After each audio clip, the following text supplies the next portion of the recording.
Good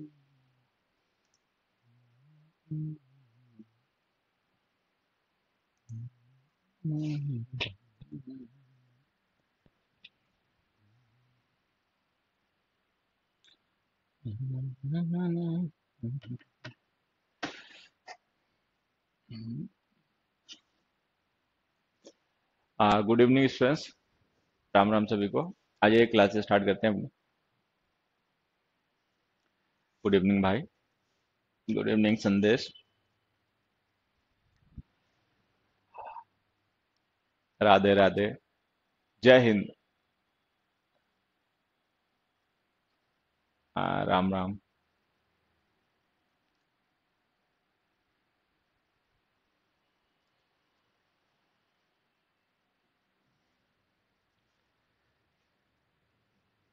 जय हिंद सभी को। जय हिंद भाई, जय हिंद।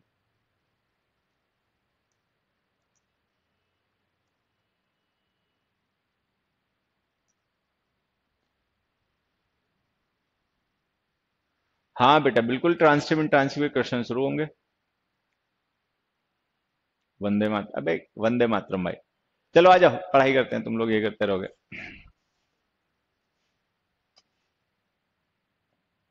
देखो,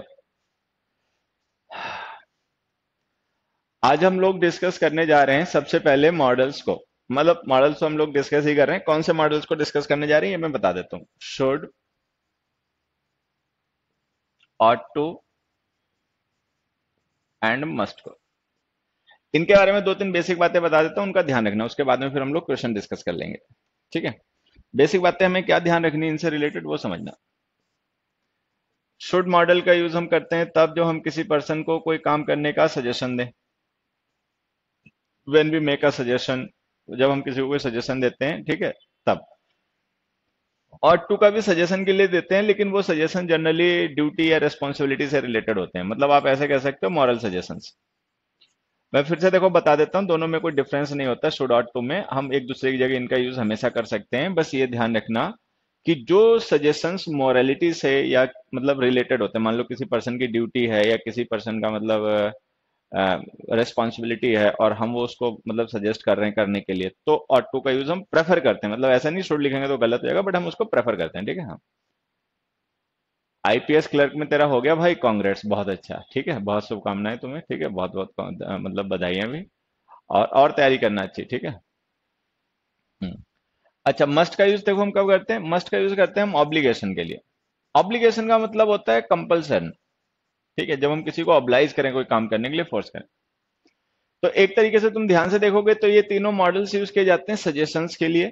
ठीक है, जब हमें किसी काम को करने का सजेशन करना होता है। कोरोना हारेगा, इंडिया जीतेगा। बिल्कुल बच्चे, हाँ बिल्कुल जीतेगा। इंडिया जीतेगा जरूर, लेकिन कोरोना थोड़ा देर से हारेगा, अभी जल्दी हारेगा नहीं, ये ध्यान रखना। Now see, should, ought to और मस्ट, इन मॉडल्स का यूज हम सजेशंस के लिए करते हैं। ठीक। मैं एक बार एक चीज और समझा देता हूँ। इनमें जो मस्ट होता है ना, ये स्ट्रॉन्गेस्ट डिग्री का सजेशन मतलब मॉडल होता है। ये जो मॉडल्स होते हैं ना, इनकी डिग्री देखो कैसे होती है। सबसे वीक डिग्री का इनमें मॉडल होता है शुड, उससे स्ट्रॉन्ग डिग्री का मॉडल होता है ऑट टू, और स्ट्रॉन्गेस्ट डिग्री का मॉडल होता है मस्ट। मतलब जब हम शुड किसी को सजेस्ट करते हैं ना कोई काम करने के लिए, तो हम उसको ये कह रहे होते हैं डिसाइड योरसेल्फ। अगर हम किसी पर्सन को कह रहे हैं कि यू शुड गो होम, तो इसका मतलब हमने उसको ये बता दिया कि उसे क्या करना चाहिए। मतलब हमने अपना सजेशन, अपनी एडवाइस उसको दे दी। अब उसको माने ना माने इससे कोई हमें लेना देना नहीं है, लेकिन ठीक है। लेकिन जब हम मस्ट का यूज करते हैं तो वहां पे मीनिंग अंडरस्टूड ये होता है, इट इज डिसाइडेड। तो अगर हम मस्ट यूज कर रहे हैं तो इसका मतलब हम अपने लिसनर को फोर्स कर रहे हैं, ऑब्लाइज कर रहे हैं वो करने के लिए जो हम उसे सजेस्ट कर रहे हैं। ठीक है।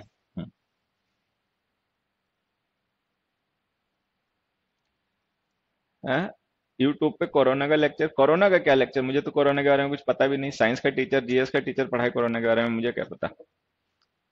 अबे मैं पढ़ाई लिखाई की बातें यूट्यूब पे करता हूँ, कोरोना की, घर परिवार की, देश दुनिया की नहीं करता।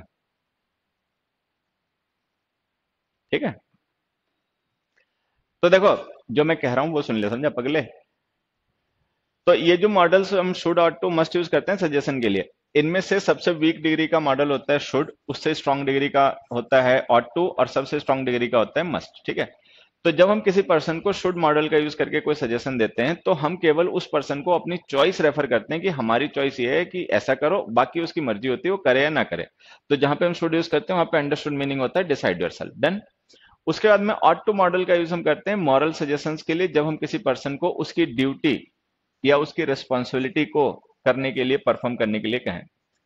मतलब किसी पर्सन की ड्यूटी या रिस्पॉन्सिबिलिटी से रिलेटेड जो सजेशंस होते हैं उनके लिए हम ऑट टू को प्रेफर करते हैं, लेकिन हम वहां पर भी शुड का यूज कर सकते हैं, ठीक है। मस्ट का यूज हम करते हैं उस तरीके के ऑब्लिगेशंस में, मतलब उस तरीके के सजेशंस में जो हमारे लिसनर के लिए ऑब्लिगेटरी होते हैं। मतलब हम जब ऑब्लाइज कर देते हैं अपने लिसनर को जो कि हम कह रहे हैं वैसा ही करे, तो हम मस्ट का यूज करते हैं। और जहां पे हम मस्ट का यूज करते हैं वहां पे अंडरस्टूड मीनिंग होता है इट इज डिसाइडेड, ठीक है। तो ये बेसिक सी बातें हैं जो तुम्हें पहले पता होनी चाहिए ये क्वेश्चन स्टार्ट करने से। अब ये बातें पता चल गई, अब चलो क्वेश्चन से स्टार्ट करते हैं और उससे हम बाकी बातें धीरे धीरे सीखते रहेंगे, ठीक है। पहला क्वेश्चन देखें आप लोग। The young boy should must treat the old with the respect they deserve. क्या लिखोगे?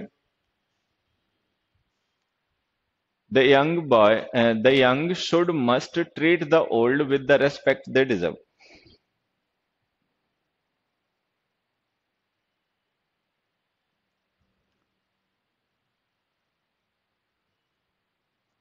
क्या हमें बुक्स प्रोवाइड की जाएंगी? नहीं बेटा, बुक्स नहीं प्रोवाइड की जाएंगी।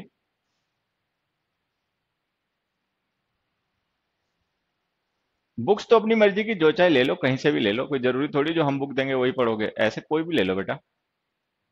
मस्ट, शुड, बढ़िया। कुछ बच्चे शुड बता रहे हैं, कुछ मस्ट बता रहे हैं, बढ़िया।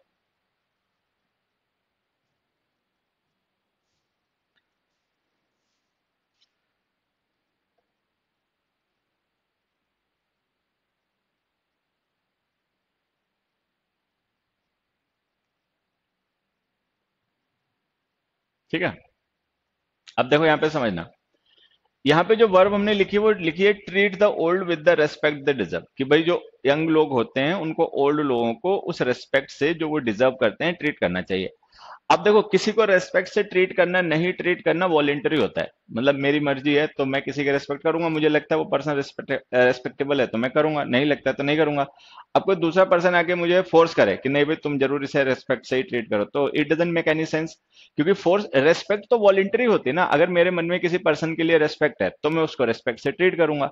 अगर मान लो मेरे मन में किसी पर्सन के लिए रेस्पेक्ट नहीं हो, कोई पर्सन मुझे फोर्स कर रहा है, ठीक है, कि नहीं उसको भी रेस्पेक्ट से फोर्स करो, तो एक्चुअल में भले मैं दिखावे के लिए उसको ट्रीट कर लूं उस तरीके से, लेकिन एक्चुअल में रेस्पेक्ट तो वॉलेंटरी होती है ना, मेरे मन में तो रेस्पेक्ट उसके लिए है नहीं।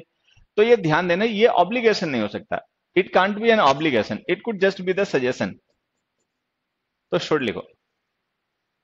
ये केवल एक सजेशन हो सकता है, दूसरा ऐसा करे नहीं करे हम उसको ऑब्लाइज नहीं कर सकते। हम जबरदस्ती किसी से, घर में बच्चे होते हैं तो जैसे मान लो कोई मेहमान आ गया तो बच्चों से क्या कहते हैं कि अंकल को नमस्कार करो।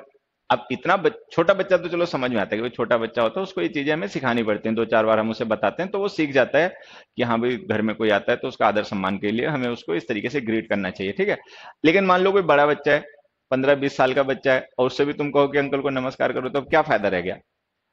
इतना जब उसे खुद ही नहीं पता है और हम उसे बता रहे हैं तो क्या फायदा रह गया, ठीक है। तो ये कहानी है।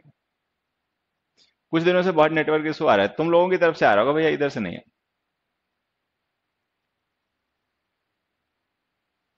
ठीक है। तो अब यहाँ पे समझना, तो इसमें लिखो शुड, ये वॉलेंटरी होता है, ये हम फोर्स नहीं कर सकते किसी को कि वो दूसरे को रिस्पेक्ट के साथ में ट्रीट करे, ठीक है। हाँ, तो इसमें आएगा शुड। अब यहाँ आते हैं, the total of debits should must match the total of credits. अब ये जो सजेशन है ना, ये एक फैक्ट है, ऑब्लिगेशन है कि भाई जो डेबिट्स हैं वो क्रेडिट से मैच करने चाहिए, नहीं तो अगर नहीं मैच करेंगे तो मतलब अकाउंट गलत हो जाएगा, ठीक है। तो यहाँ पे आएगा केवल मस्ट और शुड गलत हो जाएगा। तो ऐसी सिचुएशन जहां पर जो हम कह रहे हैं that is mandatory, that is compulsory, वो कंपलसरी है, मैंडेटरी है, तब तो आप मस्ट यूज कर लो। जैसे कि अकाउंटिंग में डेबिट और क्रेडिट जो है वो मैच करने चाहिए, ठीक है, नहीं तो अकाउंट्स गलत हो जाते हैं, तो इसमें तो आएगा मस्ट। क्या है? बारिश होने वाली है ना, तुम बद दो सर। बारिश होने वाली है, मुझे कैसे पता लगेगा? मैं स्टूडियो के अंदर हूँ, ठीक है। अब तू पढ़ ले।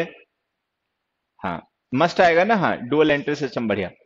अच्छा, और ये जो है ना इसमें शुड आ जाएगा। तो अब देखो एक चीज और भी मैं साथ ही साथ में बता देता हूँ, ध्यान से समझते चलना। मान लो मैंने किसी पर्सन से कहा you dash obey traffic rules. ये कलर गलत चूज कर लिया, चलो कोई नहीं। ठीक है, एक क्वेश्चन मैंने ये लिखा, you dash obey traffic rules. और एक और लिख देता हूं, एक मैं क्वेश्चन लिख देता हूं, you dash finish the work by the evening, और और एक मिनट, क्या बन गया ये,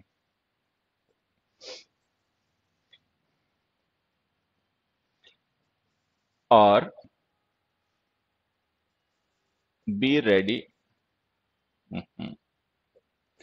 और बी रेडी, हट जा, be ready to face the music.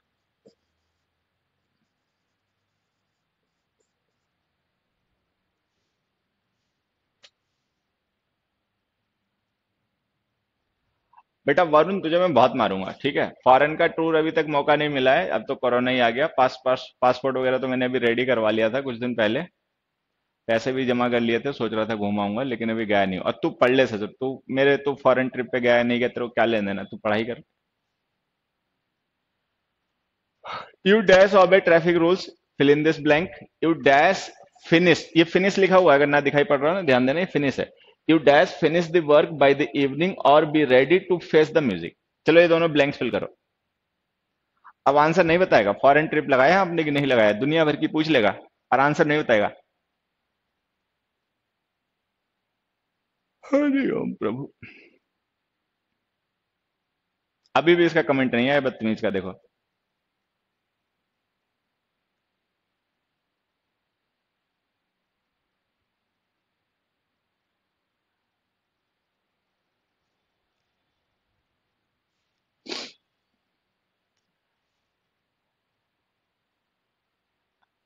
अब देखो, अब इसने देखो कमेंट इसका क्या है, यू मस्ट ओबे ट्रैफिक रूल्स, ठीक है, हाँ। आ गया अंकल, हाँ आ गए अपनी पे, हट गधा। यहां देखो, ध्यान से समझना, ये जो हमने लिखा ना डैश ओबे ट्रैफिक रूल्स, तो इसमें हम शुड या मस्ट बच्चे कुछ भी लिख सकते हैं। मतलब मस्ट लिखोगे तो भी सही होगा, शुड लिखोगे तो भी सही होगा। क्यों सही होगा मैं देखो समझा देता हूं, उसको ध्यान से समझना, ठीक है। कोई पर्सन है, मान लो अगर हम मस्ट यूज कर रहे हैं तो इसका मतलब हम उसे ऑब्लाइज कर रहे हैं अपनी बात मानने के लिए, ठीक है। और अगर हम शुड यूज कर रहे हैं तो इसका मतलब हम जस्ट उसे सजेशन दे रहे हैं, फिर वो उसकी मर्जी है, चाहे उस बात को माने या ना माने, ठीक है।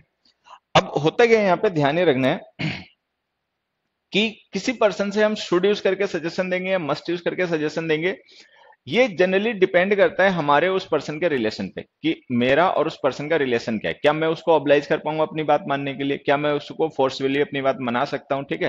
तब तो मैं मस्ट यूज करूंगा, अगर ऐसा नहीं है तो फिर मैं शुड यूज करूंगा। अब मान लो किसी रास्ते चलते पर्सन को अगर मैं ट्रैफिक रूल्स ऑबे करने की सलाह दे रहा हूं तो मैं शुड का यूज करूंगा, ठीक है। अच्छा, लेकिन अगर मान लो मुझे अथॉरिटी है कि मैं इस पर्सन को, अगर ये मेरी बात नहीं मानेगा तो उसको डांट धमका के भी मना सकता हूं, मतलब मैं इसे ऑब्लाइज कर सकता हूं कि जैसा मैं कह रहा हूं वैसा माने, तो मैं मस्ट यूज करूंगा। अब हमें ये पता तो है नहीं कि स्पीकर और लिसनर कौन है, तो यहाँ पे चाहे शुड यूज करो चाहे मस्ट यूज करो, कोई फर्क नहीं पड़ता। लेकिन यहाँ पे देखो, ये सेंटेंस अगर केवल इतना होता है, इतना, you dash finish the work by the evening, तो हम शुड भी लिख सकते थे, मस्ट भी लिख सकते थे। मान लो कोई पर्सन है, उसका कलीग उससे कह रहा है कि भाई ये काम आज निपटा लेना, नहीं तो बॉस तुम्हारे खिलाफ मतलब कुछ करेगा, ठीक है। तो हम शुड भी यूज कर सकते थे, you should finish the work by the evening. और आगे देखो क्या लिखा, और be ready to face the music, या फिर तैयार हो जाओ। फेस द म्यूजिक का मतलब होता है पनिशमेंट बेयर करना, ठीक है। तो अगर हम किसी पर्सन को ये कह रहे हैं be ready to face the music, ठीक है, तो इसका मतलब हम उस पर्सन को धमका रहे हैं और फोर्स कर रहे हैं ये काम करने के लिए जो हम उससे कह रहे हैं। अब आएगा केवल मस्ट। तो अगर हम किसी पर्सन को ऑब्लाइज कर रहे हैं वो करने के लिए जो हम सजेस्ट कर रहे हैं, तो शुड, मतलब सॉरी मस्ट, अगर उसके पास कोई ऑप्शन ना बचे जो हम कह रहे हैं वही करने के अलावा, तो मस्ट। अदरवाइज शुड का यूज क्या करो, ठीक है। तो कुछ सिचुएशन ऐसी होती है जिनमें हम शुड या मस्ट कुछ भी लिख सकते हैं, क्योंकि वहां पे कॉन्टेक्स्ट क्लियर नहीं होता ना कि कौन किससे कह रहा है। वो पर्सन जो दूसरे को कोई काम करने के सजेशन दे रहा है वो उसको ऑब्लाइज कर सकता है या नहीं कर सकता, ठीक है। चलो, अब क्वेश्चन नंबर 3 का आंसर बताओ, चलो।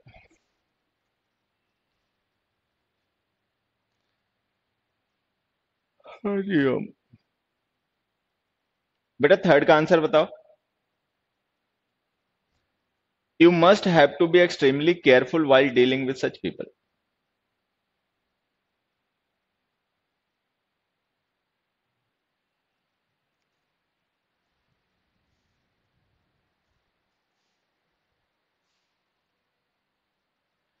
नाउ सी, अब मैं एक चीज तुम्हें समझाता हूँ। मान लो मैंने एक सेंटेंस लिखा, आई मस्ट गो देयर,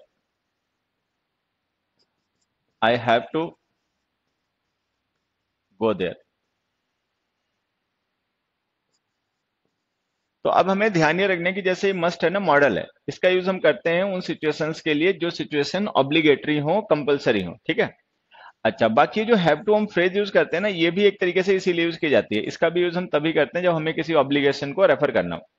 तो जैसे हमने पिछली क्लासेज में पढ़ा था कि हम कैन के साथ में एबल, विल के साथ में लाइकली का यूज नहीं कर सकते हैं, क्योंकि वो सेम इंटेंशन को एक्सप्रेस करने वाले वर्ड्स होते हैं।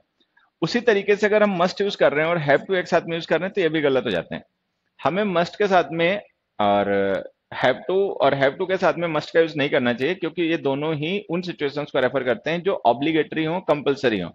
तो जैसे अगर हमने ये लिखा, you must have to be extremely careful while dealing with such people, ठीक है। तो अगर हमने मस्ट लिख दिया ना, तो इस हैव टू की जरूरत नहीं, से रिमूव कर दो, सिंपली मस्ट लिखो।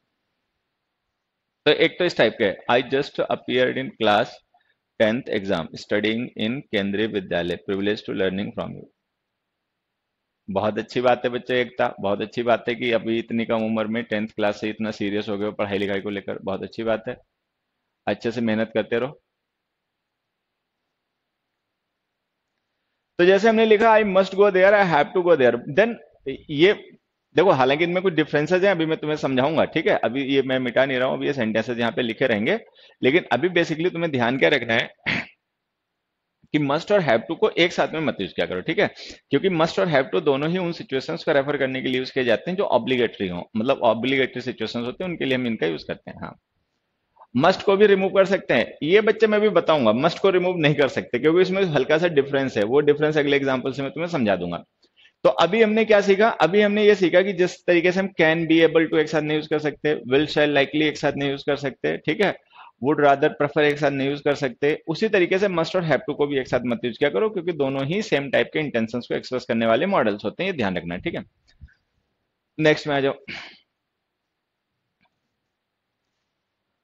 ठीक है।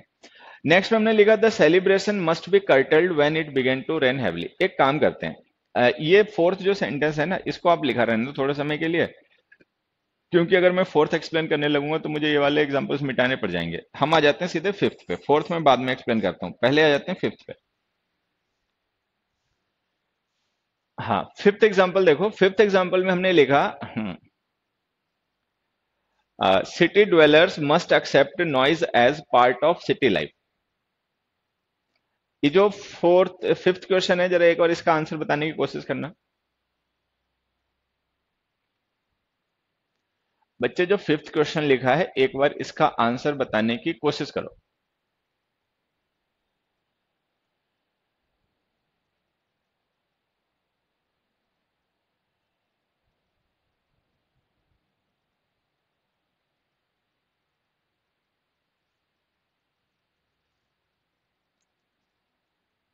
ये करेक्ट नहीं है बच्चे, इसका आंसर है have to.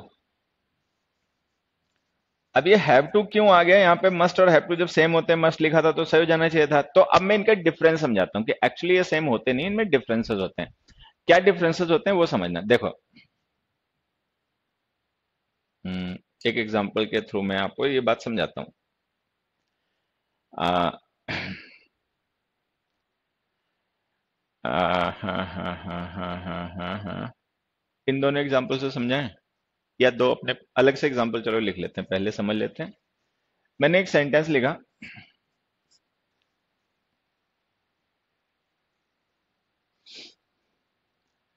They must have to, they must have to repay my loan, ठीक है। दूसरा, they must have to get up early to reach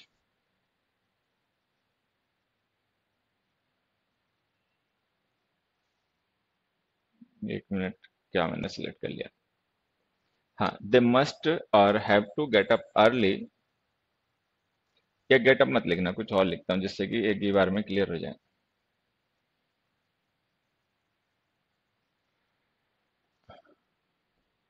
they must have to walk 3 kilometers daily to reach their school।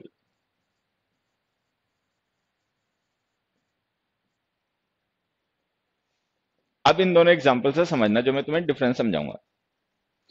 Has to भी हो सकता है बेटा, बिल्कुल singular subject होगा तो हैज टू ही लिखना पड़ेगा, ठीक है। पास्ट होगा तो हैड टू लिखना पड़ेगा। तो जो हैव टू है ऐसा नहीं हमें हमेशा हैव टू ही लिखना है। हैव टू तब लिखना है जब सब्जेक्ट प्लूरल होगा, सिंगुलर होगा तो हैज टू ही लिखना, ठीक है। अब यहां देखो समझना, हमने कहा कि they must have to repay my loan, कि वो उन्हें अब मेरा लोन वापस करना पड़ेगा। तो ये जो हमने ऑब्लिगेशन या कंपल्सन लिखा है ना, ये कंपल्सन है पर्सनल। पर्सनल का मतलब अगर स्पीकर खुद को या किसी दूसरे काम पर्सन को कोई काम करने के लिए सजेशन दे, ठीक है, तो उसमें हम यूज करते हैं मस्ट। तो यहां पे हमें यूज करना पड़ेगा मस्ट, और हैव टू हो जाएगा गलत। फिर से देखो मैं समझा देता हूं। अगर हमारा स्पीकर, ठीक है, किसी एक्शन को कंपलसरी बना दे अपने लिए या दूसरे के लिए, तो हम मस्ट का यूज करते हैं, ठीक है। अच्छा, अब आते हैं इसमें। इसमें जरा देखना, हमने लिखा they must have to walk 3 kilometers daily to reach their school. मान लो कोई लोग ऐसे हैं, कोई बच्चे ऐसे हैं कि उनके आसपास में कोई स्कूल नहीं है, दूर स्कूल है, 3 किलोमीटर दूर स्कूल है, ठीक है। अच्छा, जहां स्कूल है वहां तक जाने के लिए कोई रोड नहीं है, कोई ट्रांसपोर्टेशन नहीं है, तो वो पैदल ही जाना पड़ता है, जिसे भी जाना होता है। तो ये ऑब्लिगेशन जो हमने यहाँ पे डिस्कस किया ना, ये ऑब्लिगेशन पर्सनल नहीं है, ये ऑब्लिगेशन है सरकमस्टांशियल। सरकमस्टांशियल ऑब्लिगेशन मतलब एक ऐसा ऑब्लिगेशन जो कोई, देखो मैं फिर से बताता हूं। यहाँ पे इन लोगों को 3 किलोमीटर पैदल चलने का कोई सजेशन नहीं दे रहा, मतलब कोई ऐसा नहीं कह रहा कि इन लोगों को रोज 3 किलोमीटर पैदल चल के स्कूल जाना चाहिए, ठीक है। ये उनकी मजबूरी है, एक ऐसी सिचुएशन है जो उनको फेस करनी पड़ती है। यहाँ पे कोई पर्सन अपनी इंटेंशन एक्सप्रेस नहीं कर रहा। अब हमने क्या पढ़ा, हमने पढ़ा कि मॉडल्स जो होते हैं वो ऐसे ऑक्सिलरीज होते हैं जिनका यूज हम मेन वर्ब के साथ में करते हैं पर्सन की इंटेंशंस को एक्सप्रेस करने के लिए। लेकिन इसमें कोई पर्सन इन्वॉल्व नहीं है जो उनको ये काम करने के लिए फोर्स कर रहा है या ऑब्लाइज कर रहा है। ये सर्कमस्टांशियल ऑब्लिगेशन है जो ऐसा उन्हें करना पड़ता है, लेकिन कोई उनसे ऐसा करवा नहीं रहा। तो अगर इसमें कोई पर्सन इन्वॉल्व नहीं है तो हम इंटेंशन किसकी एक्सप्रेस करेंगे? तो ये मस्ट मॉडल गलत हो गया, हैव टू आंसर हो गया, ठीक है। तो ऐसी सिचुएशन जिनमें कोई पर्सन किसी दूसरे पर्सन को कोई काम करने के लिए ऑब्लाइज या फोर्स नहीं करता है, वहां पे हम मस्ट का यूज नहीं कर सकते, क्योंकि मॉडल्स हमारे एक्सप्रेस करते हैं पर्सनल इंटेंशन। यही हमने पढ़ी थी ना डेफिनेशन, कि मॉडल्स का काम होता है to express the intention of the speaker. तो अगर स्पीकर कोई काम करना खुद चाहता है या किसी दूसरे से चाहता है कि वो वैसा करे, तो उसके लिए मॉडल्स का यूज करते हैं। लेकिन यहाँ तो कोई पर्सन है ही नहीं जो काम खुद करना चाहता हो या इनसे करवाना चाहता हो, तो मस्ट का यूज मत करो, हैव टू का यूज करो। अच्छा, यहाँ पे स्पीकर है, इसने इन लोगों को लोन दिया है और वो चाहता है कि अब वो लोन लोग इसके वापस कर दें, तो ठीक है।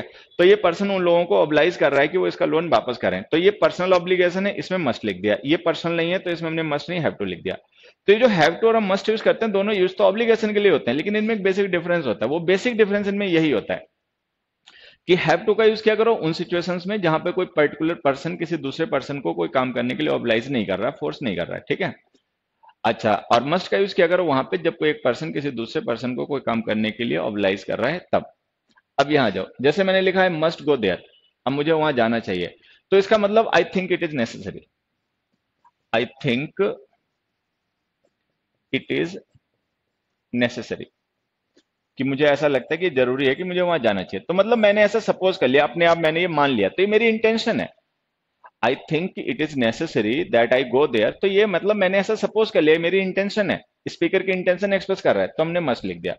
अच्छा, हैव टू गो देयर का मतलब हो गया कि मैं जाना नहीं चाहता हूं, मुझे नहीं लगता ऐसा करना चाहिए, या मुझे मतलब ये मेरी अपनी चॉइस नहीं है, but circumstances I have to go, I have to go there का मतलब अंडर सर्कमस्टांसेस, की परिस्थितियां ऐसी हैं कि मुझे ना चाह के भी वहां जाना पड़ता है। तो आई मस्ट गो देयर भी सही है, I have to go there भी सही है, लेकिन उनके मीनिंग अलग अलग है। आई मस्ट गो देयर का मतलब ये है कि मैं इस चीज को जरूरी मानता हूं कि मुझे वहां जाना चाहिए, मेरा अपना इंटेंशन है कि इट इज नेसेसरी, ठीक है। लेकिन अगर आई हैव टू लिख दूंगा तो इसका मतलब मैं वहां जाना नहीं चाहता, ठीक है, लेकिन सरकमस्टांसेस ऐसे हैं कि मुझे वहां जाना पड़ता है, किसी वजह से भी जाना पड़ता है। तो ये अपना ध्यान रखना। हाँ, अभी और एग्जाम्पल बता दूंगा बच्चे, अभी क्लियर हो जाएगा, ठीक है। तो जो सरकमस्टांशियल ऑब्लिगेशंस होते हैं उनके लिए हैव टू लिखा करो, जो पर्सनल ऑब्लिगेशंस होते हैं उनमें मस्ट का यूज किया करो। डन। अब मैं तुम्हें ये बात समझाता हूँ, ये वाली। ये हमने लिखा city dwellers must accept noise as part of city life, कि भाई शहर में रहने वाले जो लोग होते हैं ना, तो उन्हें शोरगुल जो होता है वो सिटी लाइफ का पार्ट मान के एक्सेप्ट करना पड़ता है। भाई मान लो शहर में आप रहोगे तो वहां पे ट्रैफिक का मतलब नॉइज होता है, ठीक है, और लोग बहुत पास पास में रहते हैं तो दुनिया भर का नॉइज होता है। तो हमें उसको एक्सेप्ट करना पड़ता है as part of city life, कि ये पार्ट है सिटी लाइफ का, ठीक है। तो ऐसा नहीं कि इनसे कोई करवाता है या हम सजेस्ट कर रहे हैं कि सिटी ड्वेलर्स को एक्सेप्ट कर लेना चाहिए नॉइज को as a part of city life, ये हम उनको सजेस्ट नहीं कर रहे हैं कि वैसा कर लें।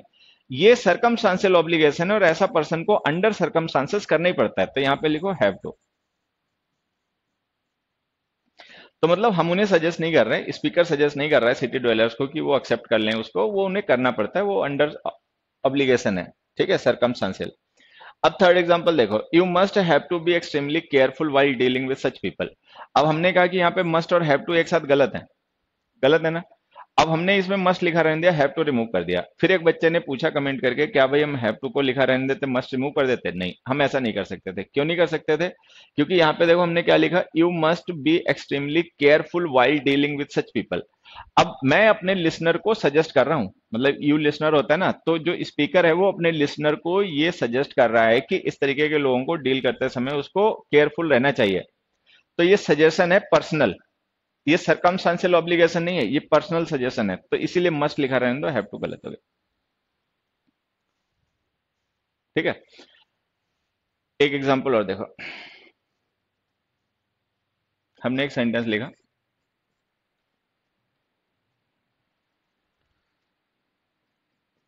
आई must wear white dress.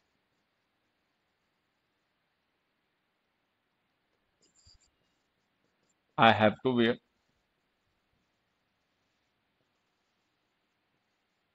Dress क्या, शूज लिख देना।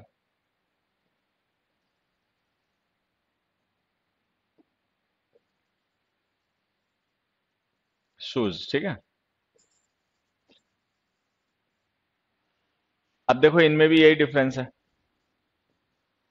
अगर मैं लिख रहा हूं आई मस्ट वेयर व्हाइट शूज, तो इसका मतलब ये पर्सन अपनी तरफ से ऐसा सपोज कर रहा है कि इसको व्हाइट शूज पहन के जाने चाहिए, अच्छे लगेंगे या जो भी है, ठीक है। लेकिन अगर हैव टू लिख देंगे तो इसका मतलब ये रूल है, ये ड्रेस कोड है। मान लो कोई पर्सन किसी ऐसी जगह पे काम करता है कि जहां पर उसको व्हाइट शूज ही पहनने पड़ते हैं, मतलब वहां का रूल है ऐसा, ठीक है।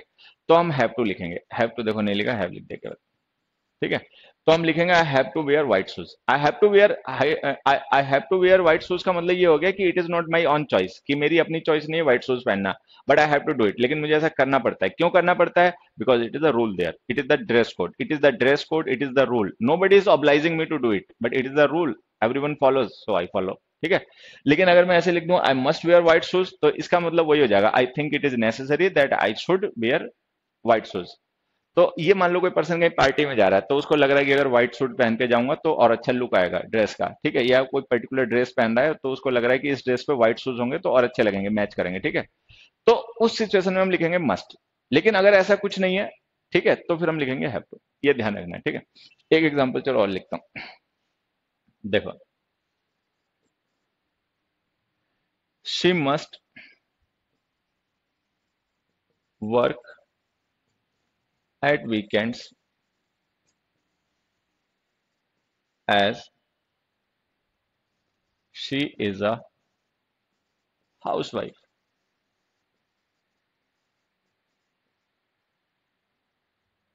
अब देखो जैसे पर्सन होता है कहीं कंपनी वगैरह में काम करता है, कोई जॉब वगैरह करता है, तो उसकी 5 डेज या 6 डेज की जॉब होती है, ठीक है, कि 5 डेज या 6 डेज उसको जॉब करनी होती है और 1-2 दिन छुट्टी होती है।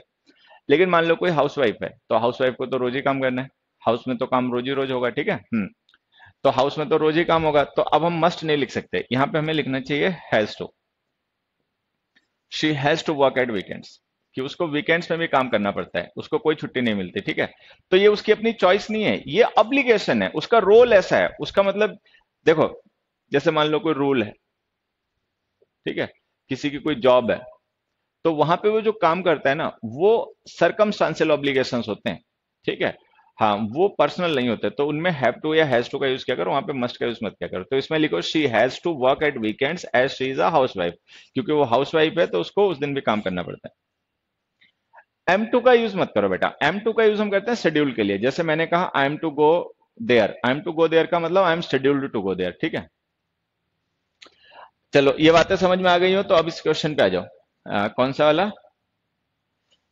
Fourth, the celebration must be curtailed when it began to rain.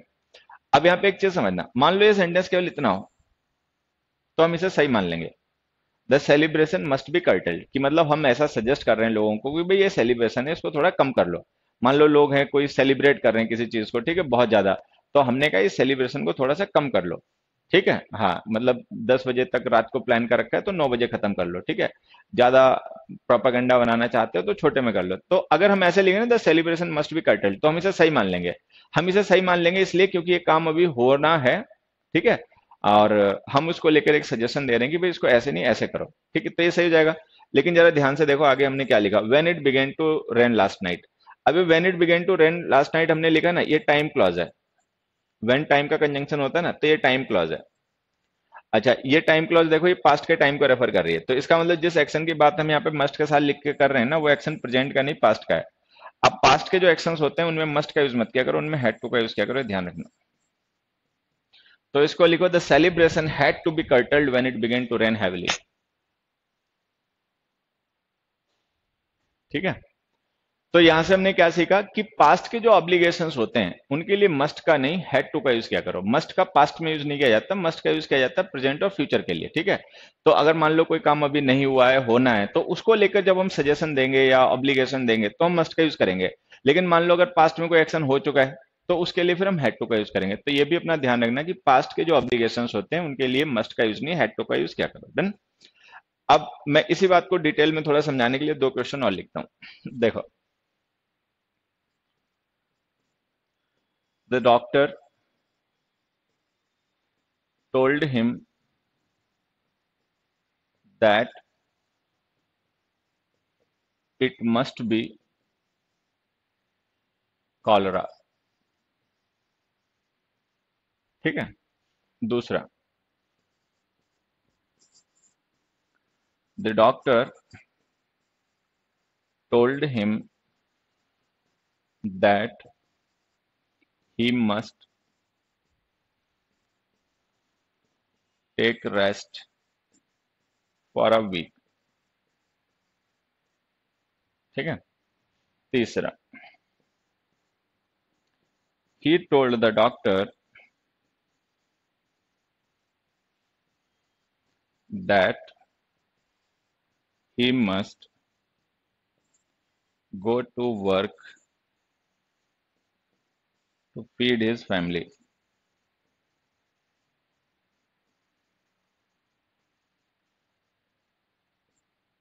ठीक है।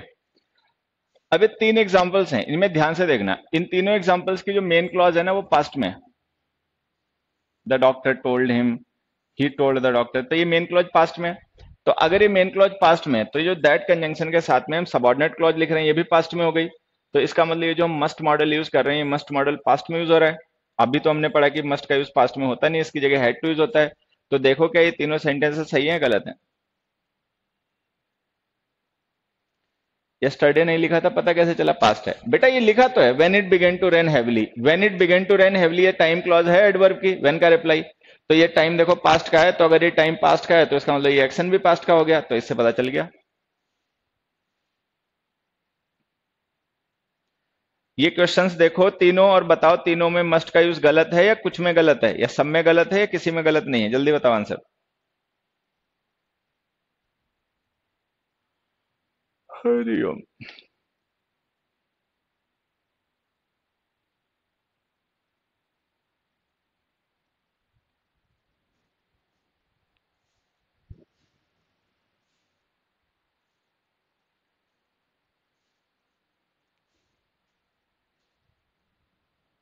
हैव टू पगला है क्या? हैव टू जब मेन क्लॉज पास्ट में तो हैव टू कहां से आ जाएगा? मेन क्लॉज अगर पास्ट में होती है बेटा तो सबऑर्डिनेट क्लॉज का टेंस हमेशा पास्ट होता है, ये ध्यान रखना।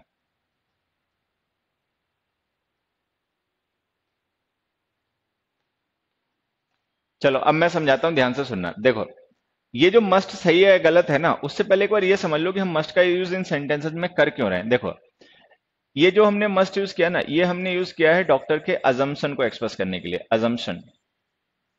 ठीक है। ये जो मस्ट हमने यूज किया, ये हमने यूज किया सजेशन को लेकर। सजेशन, या आप नेसेसिटी भी लिख सकते हो, इसे इसे चाहो तो नेसेसिटी भी रख सकते हो कि इट इज द नेसेसिटी। ठीक है। ये जो मस्ट यूज किया ना, ये ऑब्लिगेशन के लिए जो रहा है। तो पहले तो ये बात समझना जो मैं समझाने की कोशिश कर रहा हूं। ठीक है। देखो, हमने लिखा था डॉक्टर टोल्ड हिम, कि डॉक्टर ने उसे बताया इट मस्ट बी कॉलरा, कि ये कॉलरा होगा। तो ये जो मस्ट है ना, ये ऑब्लिगेशन के लिए न्यूज हो रहा है, कि ऐसा नहीं कि डॉक्टर उससे कह रहा है कि तुम्हें जरूर कॉलरा हो जाएगा। ये डॉक्टर ने अज्यूम कर लिया। मतलब मान लेते हैं डॉक्टर के पास कोई पेशेंट गया दवा लेने, और उसने डॉक्टर को जाके वहां पे अपने सिम्टम्स बताए। तो सिम्टम से डॉक्टर ने ये गेस कर लिया कि कॉलरा होगा, लेकिन अभी वो कंफर्म नहीं है। कंफर्म तब तक नहीं होता डॉक्टर, जब तक कि रिपोर्ट ना आ जाए। तो उसके टेस्ट वगैरह की जब रिपोर्ट आ जाएगी तो कंफर्म हो जाएगा कि भाई कॉलरा है। जब तक रिपोर्ट नहीं आ जाती तब तक वो यही मान के चल रहा है सिम्टम्स के बेसिस पे कि कॉलरा होगा। तो ये डॉक्टर का अपना अजम्पशन है। ठीक है। अब यहाँ पे ध्यान से देखना, जैसे जब हम कोई सिचुएशन एज्यूम करते हैं तो उसके लिए हम मे का यूज करते हैं। ठीक है। अगर उसकी कोई पॉसिबिलिटी हो। माइट और कुड का भी यूज करते हैं अगर उस काम के होने की पॉसिबिलिटी बहुत कम हो। और मस्ट का भी यूज करते हैं अगर उस काम के होने की पॉसिबिलिटी बहुत हाई हो। तो जो मे है, मस्ट है, माइट और कुड है, इन मॉडल्स का यूज हम अजम्पशंस के लिए भी करते हैं, कि जिन सिचुएशंस को हम अज्यूम कर लेते हैं, गेस कर लेते हैं। तो मान लो अगर हम किसी सिचुएशन को किसी फैक्ट के बेसिस पर गेस कर रहे हैं, तो हम वहां पे यूज करेंगे हमेशा मस्ट। मान लो कोई रूम है और उस रूम की लाइट ऑन है। ठीक है। तो लाइट ऑन होने से हम ऐसा अज्यूम कर सकते हैं कि भाई अंदर कोई होगा तभी लाइट ऑन कर रखी है। तो हम कह सकते हैं there must be somebody in the room, there must be somebody in the room. तो हम मस्ट का यूज क्यों कर रहे हैं? क्योंकि देयर इज अ प्रूफ, क्योंकि उस बात को मानने का एक प्रूफ है। अब देखो, हम इस तो तब तक नहीं कह सकते जब तक हम किसी पर्सन को देख ना लें। मतलब जब तक हम किसी पर्सन को रूम में देख ना लें तब तक तो हम ये नहीं कह सकते there is somebody in the room. ठीक है। वो तो हम तभी कह पाएंगे जब हम उस पर्सन को देख लें। लेकिन रूम में मान लो लाइट ऑन है, फैन चल रहा है और कुछ आवाज आ रही है, मतलब आवाज नहीं, आवाज तो फिर इज हो जाएगा। तो मान लो फैन ऑन है, लाइट चल रही है, लाइट ऑन है, फैन ऑन है, टीवी ऑन है, तो हम ये गेस कर सकते हैं कोई पर्सन जरूर होगा तभी ये सारी चीजें ऑन है, तो हम कह देंगे मस्ट। ठीक है। अगर मान लो हमारे पास ऐसा कोई प्रूफ नहीं है, हम केवल ऐसा मतलब गेस कर रहे हैं, तो हम में यूज कर लेते हैं। ठीक है। तो ये जो मे है, माइट है, कुड है, मस्ट है, इनका यूज हम अजम्पशन के लिए भी करते हैं। मस्ट का यूज हम करते हैं हाई पॉसिबिलिटी के अजम्पशन के लिए। हाई पॉसिबिलिटी का मतलब होता है ऐसा अजम्पशन जिसके लिए हमारे पास कोई प्रूफ हो, मतलब कोई फैक्ट है, कोई प्रूफ है, उसके बेसिस पर हम सिचुएशन अज्यूम कर रहे हैं। ठीक है। तो ये जो मस्ट हमने यूज किया, जमसन के लिए यूज किया। अब इसमें आ जाते हैं।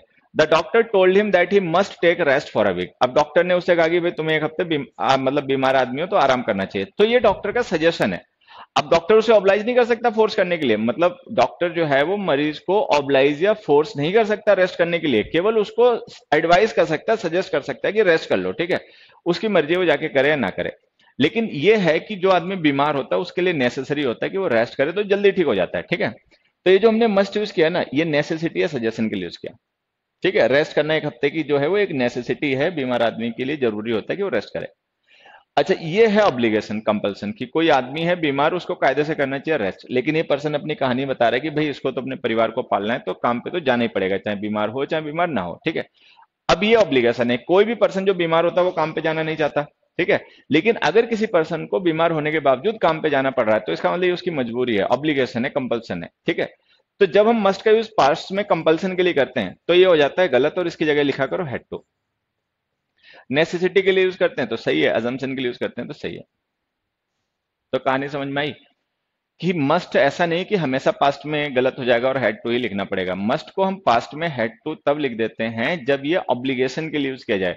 अगर मस्ट का यूज हम अजम्पशन के लिए करें या नेसेसिटी के लिए करें तो ये पास्ट में भी सही होता है। मतलब थोड़े से ट्रिकी चीजें हैं लेकिन ध्यान रखनी पड़ेंगी। और ये हमारे काम पता है कब आता है? ये हमारे काम आता है नरेशन में। ठीक है। कि नरेशन में जब हम चेंज करते हैं अपनी रिपोर्टिंग वर्ब को, रिपोर्टेड स्पीच को चेंज करते हैं, तो कई बार हमें मस्ट हैड टू लिखना पड़ता है, कई बार नहीं लिखना पड़ता है। तो अब आगे से ये ध्यान रखना कि जब मस्ट का यूज हम किसी ऑब्लिगेशन के लिए, कंपल्सन के लिए करते हैं पास्ट में, तो ये गलत होता है, इसकी जगह हैड टू लिखा करो। ठीक है। अगर हम मस्ट का यूज अजम्पशन के लिए या नेसेसिटी के लिए करें तो ये पास्ट में भी ठीक होता है, तो ये सही जगह। डन। खैर, तो ये जो हमने लिखा है ना मस्ट, इसकी जगह लिख दो हैड टू।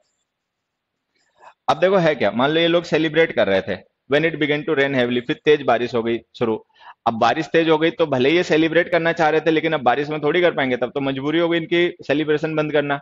तो ये जो है ना, ये ऑब्लिगेशन है, लेकिन ये पास्ट का ऑब्लिगेशन है, तो इसीलिए हमने हैड टू लिख दिया। ठीक है, ना ये सजेशन है ना ये नेसेसिटी है, ये ऑब्लिगेशन है कि कोई लोग हैं जो सेलिब्रेट कर रहे हैं और बारिश होने की वजह से उनको अपना सेलिब्रेशन बंद करना पड़ गया, मतलब वो नहीं चाहते रहे होंगे लेकिन फिर भी उन्हें ऐसा करना पड़ गया, तो हैड टू। चलो, अब आ जाओ ये सिक्स क्वेश्चन। सिक्स क्वेश्चन का आंसर बताने के बाद गेस करके अगर कुछ पकड़ में आया तुम्हें। कंफ्यूजन है, बिल्कुल बेटा कंफ्यूजन है, हाँ। अबे फर्स्ट वाले में प्रूफ नहीं है, उल्लू हो क्या? वो तो डॉक्टर को पता होगा ना, पेशेंट डॉक्टर के पास है, तो डॉक्टर ने पेशेंट के सिम्टम्स के बेसिस पे ऐसा बताया होगा। हम तो बेटा थर्ड पार्टी है ना। डॉक्टर अगर कह रहा है कि इट मस्ट बी कॉलरा, तो मतलब प्रूफ तो डॉक्टर के पास होगा ना, हमारे तुम्हारे पास थोड़ी होगा। पगले हो क्या कहते? One ought to never let others make one change one's mind. Answer बताओ चलो, सिक्स क्वेश्चन का आंसर बताओ। क्या क्या याद रखें? बात तो सही है तुम्हारी देवी जी की, क्या क्या याद रखें? अब जो रख पाओ याद रख लो, नहीं रख पाओ छोड़ो, क्या करोगे?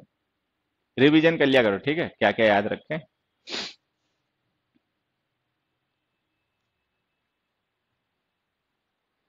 हाँ बेटा, सजेशन और नेसेसिटी के लिए पास्ट में मस्ट का यूज करते हैं। हैव टू मॉडल नहीं होता बेटा, इसे सेमी मॉडल कहते हैं, ठीक है। देखो, अब ये जो क्वेश्चन है ना, मैं इसका आंसर तुम्हें समझाता हूं, उससे पहले एक छोटी सी चीज समझना। मान लो मैंने एक सेंटेंस यहां पे लिखा, he used never to tell lies. ठीक है, मान लो हमने एक सेंटेंस लिखा, he use never to tell lies, कि वो कभी झूठ नहीं बोला करता था। ठीक है, मान लो कोई पर्सन था झूठ नहीं बोलता था, तो हमने उसके बारे में बात कह दी।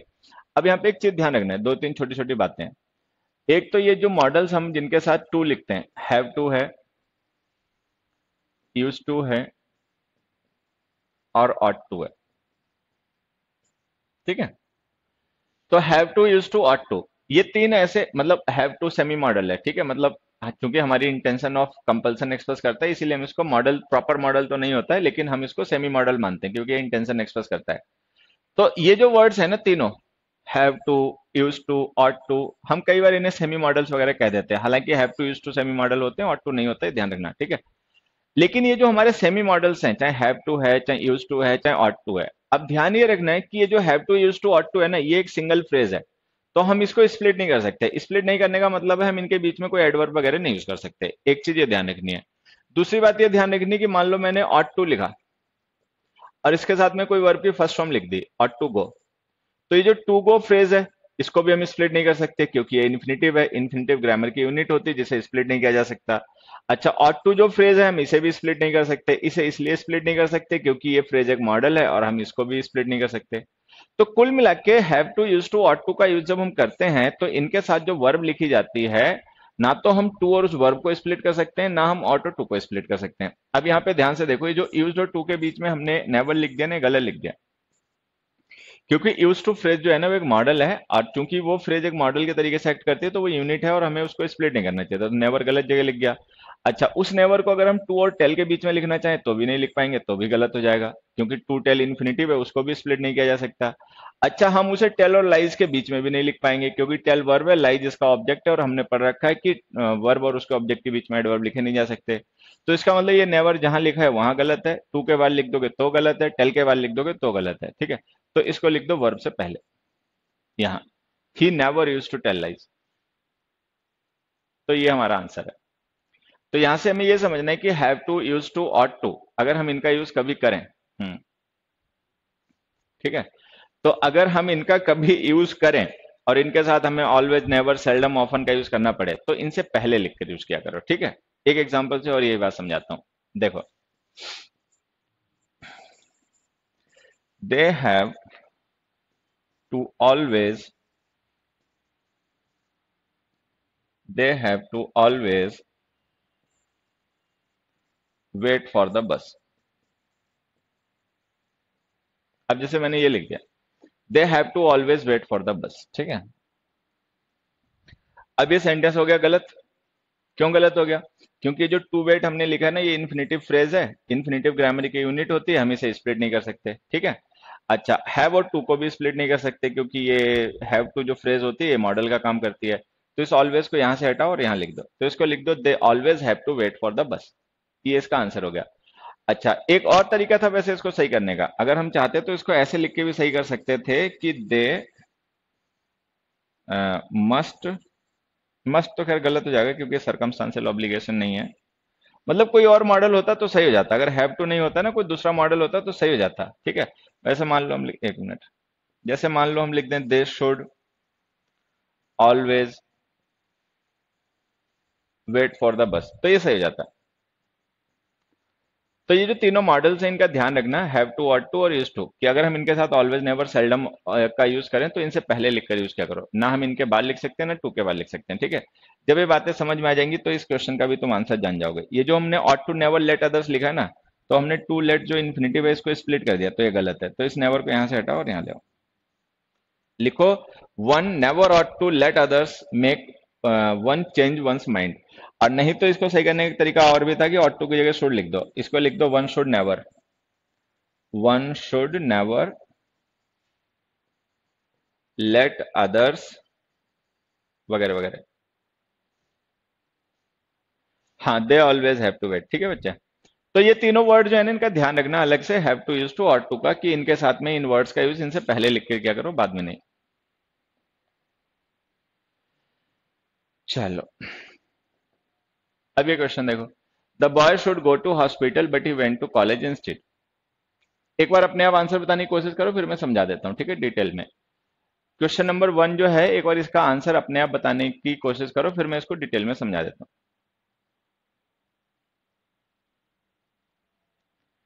सर आप कैसे याद रखते हो इतना, प्लीज सर कुछ बताओ, हमारा भला हो जाएगा। ए पागल आदमी है क्या?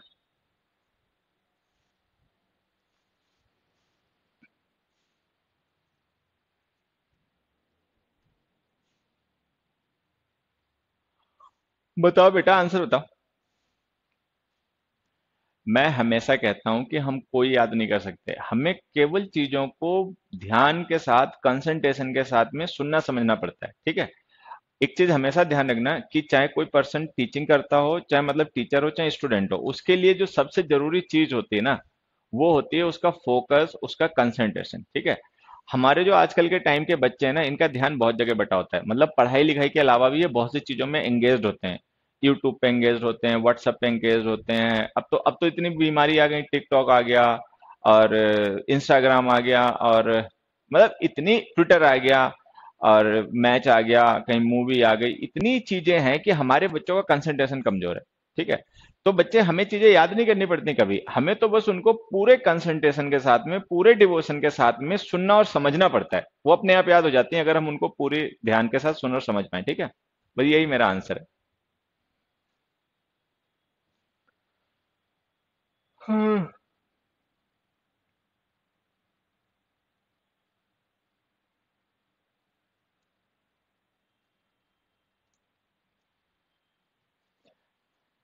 आंसर आंसर नहीं बताना है। देखो अब यहाँ पे ध्यान से सुनना, मैं एक दो बातें बताता हूँ, उनको ध्यान से सुनना। जैसे मैंने लिखा यू शुड गो देयर, ठीक है, एक सेंटेंस। दूसरा मैंने लिखा you should have gone there, ठीक है। ये मैंने दो सेंटेंस लिखे,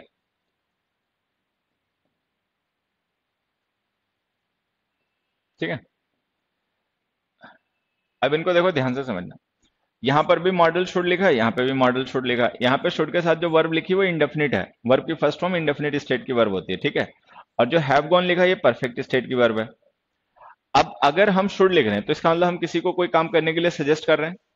तो अगर हम किसी पर्सन को कोई काम करने के लिए सजेस्ट कर रहे हैं तो इसका मतलब अभी वो काम नहीं हुआ होगा, क्योंकि अगर हम सजेस्ट कर रहे हैं तो बाद में ही करेगा वो पर्सन जब हमारा सजेशन मानेगा। तो ये जो हमने इंडेफिनिट स्टेट लिखी है ना, इसका क्या मतलब है वो तो सबको पता है। यू शुड गो देयर का मतलब तुम्हें ये काम करना चाहिए, मतलब ये काम अभी हुआ नहीं है लेकिन हम चाहते हैं कि तुम ऐसा कर दो, ठीक है, चलो सही है। लेकिन यहाँ देखो जो हमने एक्शन लिखा है शुड के साथ में वो हैव गॉन है। हैव गॉन वर्ब की परफेक्ट स्टेट होती है। परफेक्ट स्टेट का मतलब होता है कि काम हो चुका। हैव प्लस वर्ब की थर्ड फॉर्म जो होती है वो एक्शन की परफेक्ट स्टेट शो करती है और इसका मतलब होता है काम हो चुका है। तो अगर हम ये लिख रहे हैं ना you should have gone there, तो इसका मतलब ये काम हो चुका है। अगर ये काम हो चुका है तो हम इसे करने के लिए क्यों कह रहे हैं? ठीक है। तो अगर हम किसी पर्सन से कोई ऐसा काम करने के लिए कह रहे हैं जो कि हो चुका है, तो इसका मतलब ये काम उसने नहीं किया होगा, हम चाहते हैं कि वो करता, लेकिन कर किसी और ने दिया होगा। तो इसका मतलब वो काम तो हो गया है, लेकिन जिसके बारे में हम कह रहे हैं उसने नहीं किया होगा, किसी और ने किया होगा। तो अगर हम ये लिख रहे हैं ना you should have gone there, तो इसका अंडरस्टूड मीनिंग पता क्या हो गया? इसका अंडरस्टूड मीनिंग हो गया बट यू डिडंट। अगर हम शुड मॉडल के साथ में परफेक्ट फॉर्म लिख देंगे तो इसका मतलब जिस काम को करने की हम सलाह इस पर्सन को दे रहे हैं वो हो चुका काम है, लेकिन इसने नहीं किया जिससे हम करने के लिए अब कह रहे हैं। तो इसका अंडरस्टूड मीनिंग हो गया बट यू डिडंट। ये हमें समझना है कि जब हम परफेक्ट फॉर्म लिखेंगे तो इसका मतलब ये हो जाएगा कि ये काम इसने किया नहीं, किसी और ने किया होगा। ठीक है। अब मान लो मैं एक थर्ड सेंटेंस लिख दूं, you should not have gone there. You should not have gone there. अब यहाँ पे मैंने मॉडल लिखा शुड नॉट, नेगेटिव लिख दिया। ठीक है। अब परफेक्ट फॉर्म अभी भी लिखिए हैव नॉट गॉन देयर। तो इसका मतलब हम किसी पर्सन को कोई काम नहीं करने के लिए कह रहे हैं, और जो काम हम उससे नहीं करने के लिए कह रहे हैं वो परफेक्ट फॉर्म में लिखा हुआ है।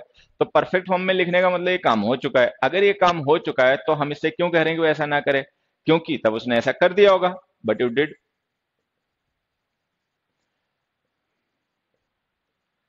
तो ये जो शुड वगैरह के साथ में हम परफेक्ट फॉर्म्स लिखते हैं ना, ये एक्चुअल में उन एक्शंस को रेफर करती हैं जो कि हो चुके होते हैं, लेकिन हम चाहते हैं कि वो अदरवाइज दूसरे तरीके से होते हैं। मतलब जैसे हुए हैं हम वैसे ना चाह के किसी और तरीके से चाह रहे होते हैं। ठीक है। तो अगर हम इनके साथ में परफेक्ट फॉर्म लिख देंगे तो समझ जाना कि वहां पे जो अंडरस्टूड मीनिंग होंगे वो इस तरीके के होंगे। जैसे मैं एक एग्जाम्पल और लिखता हूँ, उससे समझना। मान लो मैंने एक फोर्थ एग्जाम्पल लिखा, he would have he would have failed the test. ठीक है। अब देखो हमने पढ़ा कि वुड मॉडल हम पास्ट में यूज करते हैं विल सेल की जगह प्रोबेबिलिटी एक्सप्रेस करने के लिए। अब यहाँ पे जिस एक्शन की हम प्रोबेबिलिटी एक्सप्रेस कर रहे हैं ना वो परफेक्ट फॉर्म में लिखा हुआ है फेल्ड। ठीक है। तो इसका मतलब अगर हम परफेक्ट फॉर्म लिख रहे हैं तो इसका मतलब एक्शन पास्ट का होगा। अगर ये एक्शन पास्ट का होगा तो हम वुड मॉडल का यूज क्यों कर रहे हैं? क्योंकि पास्ट का एक्शन है, तब तो वो हो चुका होगा, हमें सिंपल टेंस यूज कर देना चाहिए, ही फेल्ड द टेस्ट। तो अगर हम he would have failed the test लिख रहे हैं ना तो इसका मतलब जिस काम के होने की प्रोबेबिलिटी हम एक्सप्रेस कर रहे हैं ना ऐसा हुआ नहीं होगा। He would have failed the test but he didn't. कि वो टेस्ट फेल हो जाता बट ही डिडंट, लेकिन ऐसा हुआ नहीं। तो ये जो पास्ट के एक्शन हम परफेक्ट फॉर्म में लिखते हैं ना मॉडल्स के साथ में, ये एक्चुअल में जो एक्शन लिखे होते हैं ये हो चुके होते हैं, लेकिन वैसे नहीं हुए होते हैं जैसे हमने इनको एक्सपेक्ट किया होता है। तो ये बताने के लिए हम वुड शुड का यूज करते हैं कि हमारा एक्सपेक्टेशन डिफरेंट था, जैसा हुआ उससे डिफरेंट हमारा एक्सपेक्टेशन था। ठीक है। खैर, जब ये बातें समझ में आ जाए तो यहाँ अगर ये सेंटेंस केवल इतना लिखा हो the boy should go to hospital, तो ये सही है। अगर ये सेंटेंस केवल इतना लिखा हो the boy should go to hospital, तो ये सही है। इसका मतलब ये हो जाएगा कि हम किसी बॉय के बारे में बता रहे हैं कि उसको हॉस्पिटल जाना चाहिए। लेकिन आगे देखो क्या लिखा हुआ, but he went to college institute, लेकिन वो चला गया उसके बजाय कॉलेज, तो इसका मतलब हॉस्पिटल तो नहीं गया। तो इसका मतलब जिस सिचुएशन को हम यहाँ पे सजेस्ट कर रहे हैं होने के लिए वो सिचुएशन पास्ट की है, और हमें ये भी पता है कि जो हम सजेस्ट कर रहे हैं वैसा नहीं होकर उससे डिफरेंट हुआ है। तो परफेक्ट फॉर्म लिखो मॉडल की। जब तुम्हें ये पता है कि जिस एक्शन को रेफर कर रहे हो वो हो चुका है तो परफेक्ट फॉर्म लिखो। तो इसको लिखो ऐसे, he should have gone, the boy should have gone to hospital. ठीक है। अच्छा, जब हम ये लिख देंगे the boy should have gone to hospital तो इसका अंडरस्टूड मीनिंग देखो क्या हो जाएगा? इसका अंडरस्टूड मीनिंग हो जाएगा बट ही डिडंट, लेकिन वो गया नहीं। The boy should have gone to hospital, उसको हॉस्पिटल जाना चाहिए था लेकिन गया नहीं। हमें कैसे पता नहीं गया? ये देखो ये लिखा है, इससे पता चल गया कि वो नहीं गया, क्योंकि यहाँ लिखा he went to college institute, क्योंकि वो इसके बजाय कॉलेज चला गया। ठीक है। अब नेक्स्ट एग्जाम्पल पे आ जाओ, ही रिटर्न द पर्स दो he could keep it easily. अब हम कह रहे हैं कुड का हमने यूज किया था ना, हम पॉसिबिलिटी के लिए भी करते हैं, कुड है माइट है, इनका यूज हम पॉसिबिलिटी के लिए पास्ट में करते हैं। अब हम यहाँ पे पास्ट की एक पॉसिबिलिटी एज्यूम कर रहे हैं, he could keep it easily, कि वो उसको चाहता आराम से रख लेता। ठीक है। किस चीज को? पर्स को। लेकिन यहाँ देखो उसने, हमने लिखा ही रिटर्न द पर्स, लेकिन उसने पर्स वापस कर दिया। तो उसने पर्स एक्चुअली वापस कर दिया, रियलिटी है कि उसने अपने पास रखा नहीं, वापस कर दिया, लेकिन हम एक सिचुएशन अज्यूम कर रहे हैं पास्ट की जो अनरियल है, कि वो चाहता तो रख लेता लेकिन उसने रखा तो नहीं। तो जब हमें पता है ये काम हुआ या नहीं हुआ तो इसकी हमें रिजल्ट पता है, तो परफेक्ट फॉर्म लिखो, he could have kept the purse. अच्छा, जब हम ये लिख देंगे he could have kept the purse तो इसका अंडरस्टूड मीनिंग क्या हो जाएगा? इसका मतलब हो जाएगा बट ही डिडंट, लेकिन उसने ऐसा किया नहीं। Now how do we know कि उसने ऐसा नहीं किया? हमें कैसे पता उसने नहीं किया? उसने ऐसा नहीं किया, वो यहाँ लिखा हुआ है, इससे पता चल गया ही रिटर्न द पर्सन। तो अगर हम पास्ट के किन्हीं ऐसे एक्शंस को रेफर करें जो एक्चुअली हो चुके हैं, तो उनको परफेक्ट फॉर्म में लिखा करो मॉडल्स के साथ में, बस ये ध्यान रखना है। नेक्स्ट देखो, नेक्स्ट एग्जांपल हमने लिखा you ought to inform your parents. अगर ये केवल इतना लिखा हो तो ये सही है, you ought to inform your parents, तो ये सही है। इसका मतलब हम क्या मान लेंगे कि हम अपने लिसनर से कह रहे हैं कि भाई अपने पेरेंट्स को तुम्हें इन्फॉर्म कर देना चाहिए, मतलब अभी इसने इन्फॉर्म किया नहीं है लेकिन हम चाहते हैं कि आने वाले टाइम में ये कर दे इन्फॉर्म। लेकिन यहाँ देखो क्या लिखा हुआ है, when you got to know about it, जब तुम्हें इसके बारे में पता चला। तो इसका मतलब when you got to know, जो हमने सिचुएशन लिखी ना, सिचुएशन पास्ट की है। तो इसका मतलब ये जो काम करने की हम पर्सन को सलाह दे रहे हैं, ये काम अभी का नहीं है, पास्ट का है। तो अगर हम इसको पास्ट में कोई काम करने की सलाह दे रहे हैं तो इसका मतलब इसने पास्ट में नहीं किया होगा, ठीक है।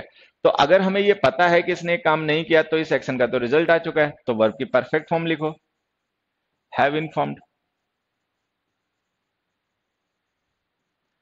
तो इसको लिखो you ought to have informed your parents, कि तुम्हें अपने पेरेंट्स को इन्फॉर्म कर देना चाहिए था। अंडरस्टूड मीनिंग हो जाएगा बट यू डिडंट, लेकिन तुमने इन्फॉर्म किया नहीं। अब हमें कैसे पता कि इसने इन्फॉर्म नहीं किया? अगर इसने इन्फॉर्म कर ही दिया होता तो आज हमें ये सजेशन नहीं देना पड़ता, तब हम क्यों कहते? तो इसने मतलब अपने पेरेंट्स को इन्फॉर्म नहीं किया, इसी वजह से हमें इसे सजेशन देना पड़ रहा है, ये वजह। नेक्स्ट देखो, you should not go there last month. अब अगर ये सेंटेंस केवल इतना लिखा हो तो ये भी सही है कि you should not go there का मतलब तुम्हें वहां जाना नहीं चाहिए, मतलब वहां मत जाओ, मतलब हम किसी से ये कह रहे हैं, ठीक है। लेकिन यहाँ पे देखो लास्ट मंथ लिखा हुआ है, लास्ट मंथ का मतलब जिस काम को करने की हम सलाह दे रहे हैं वो काम पास्ट का है, फ्यूचर का नहीं, ठीक है। तो अब हमें लिखना पड़ेगा should not have gone there. तो जो पास्ट के एक्शंस हम रेफर करते हैं शुड वुड कुड के साथ में, जो एक्चुअल में हो चुके होते हैं, तो उनको परफेक्ट फॉर्म में लिखा करो, ठीक है। बस ये ध्यान रखना कि जो हम परफेक्ट फॉर्म लिखते हैं ना मॉडल के साथ में, वो रियलिटी नहीं होती, रियलिटी उसके ऑपोजिट होती है, ठीक है। चलो, ये जो फिफ्थ क्वेश्चन है पेपर में आया हुआ क्वेश्चन है, लेकिन फिर भी मुझे एक एग्जांपल याद आ रहा है जो एक बार सीडीएस के पेपर में आया, ठीक है। क्वेश्चन देखो क्या है, द ट्रेन, ये सीडीएस के पेपर में आया क्वेश्चन है, शुड, एक minute, the train should arrive at 8 a.m. but it arrived an hour late.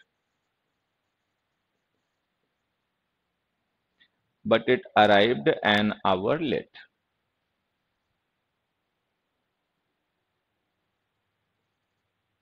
ठीक है, ये देखो आंसर होता है इसका।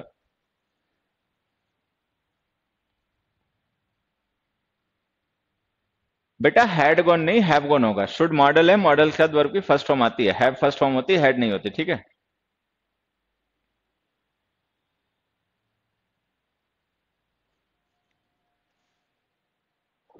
अबे मैं इंग्लिश पढ़ा रहा हूँ 2011 से, अब ज्यादा दुखी मत कर, चुपचाप पढ़ ले।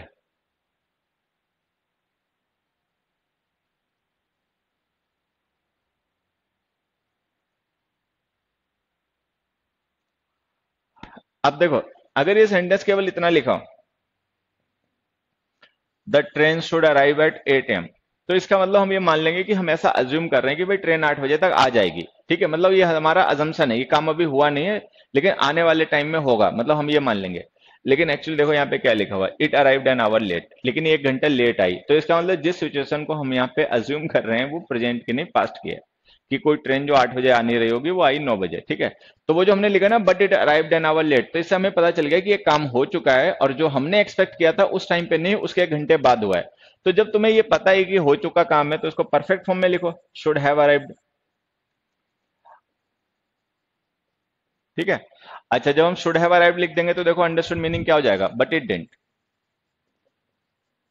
अब जैसे हमने लिखा the train should have arrived at 8 a.m., तो अंडरस्टूड मीनिंग होगा बट इट डिडंट, लेकिन ये आई नहीं। हमें कैसे पता नहीं आई? क्योंकि वो सबऑर्डिनेट जो कोऑर्डिनेट क्लॉज है उसमें यही लिखा हुआ है, it arrived an hour late, कि वो उस टाइम पे जो हमने अज्यूम किया था नहीं आई, वो उसके बाद आई।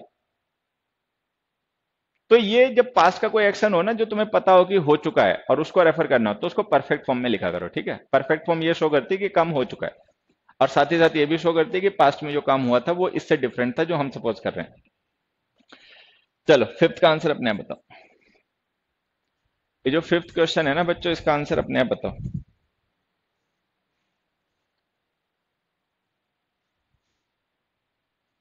फिफ्थ क्वेश्चन का आंसर अपने आप बताओ।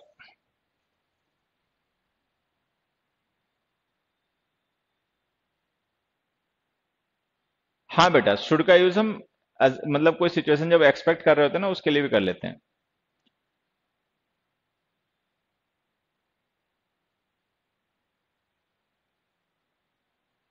सचिन तुझे मैं पीटूंगा कहीं मेरे को मिल गया, समझा? एक ही कमेंट 10 बार लिख रहा है, आप कब से इंग्लिश पढ़ाना स्टार्ट किए थे? बेटा मैंने इंग्लिश पढ़ाना शुरू किया दिल्ली में 2010 से। ठीक है, हाँ 2010 में आया मान लो, तभी से साल 1.5 साल मैंने यहाँ पे सीबीएसई बोर्ड का 9 से 12th पढ़ाया, उसके बाद कंपटीशन पढ़ाने लगा।